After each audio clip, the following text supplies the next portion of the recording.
કુંડમાં ભક્તોની ભીડ ઉમટી પડી છે। ઐતિહાસિક નાગધરો કુંડમાં સ્નાનનો અનેરો મહિમા રહેલો છે। પિતૃ તર્પણ અને પિતૃઓને મોક્ષની વિધિ કરાઈ। ભૂદેવો દ્વારા પિતૃ તર્પણ કરવાયું।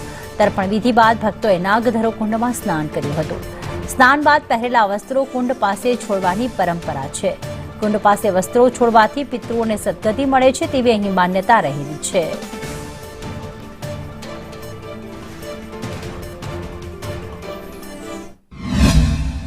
નાગધરાના કુંડ પર અમે વર્ષોથી અહીંયાથી પિતૃઓને પિંડદાનની વિધિ કરાવીએ છીએ। અસ્થિ વિસર્જન કરીએ છીએ।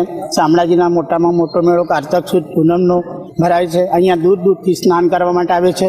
આ કુંડના અંદર સ્નાન કરી પિતૃઓને મોક્ષ પામે છે।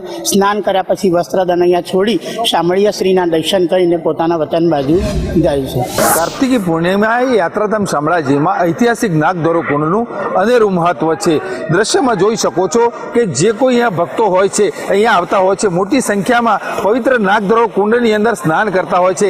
આ સ્નાન કરવાથી એમના જે પિતૃઓ છે એ પિતૃઓને મોક્ષ મળતો હોય છે। અબાલવૃદ્ધ સૌ કોઈ મોટી સંખ્યામાં નાગધરો કુંડમાં આવી સ્નાન કરે છે। જે પહેરેલા વસ્ત્રો હોય છે એ વસ્ત્રો પણ અહીંયા છોડી અને દાનમાં આપવાનો એક અનોખો મહિમા છે। પરંપરાગત રીતે વર્ષોથી આ જે આદિવાસી સમાજ છે, જે આમાં માનનારા ભક્તો છે, એ તમામે તમામ મોટી સંખ્યામાં અહીં આવી નાગધરો કુંડની અંદર સ્નાન કરી પિતૃઓને મોક્ષ પમાડવાની જે કામગીરી છે એ નાગધરો કુંડમાં કાર્તિકી પૂર્ણિમાએ કરવામાં આવતી હોય છે। શૈલેષ પંડ્યા, સંદેશ ન્યૂઝ, અરવલ્લી।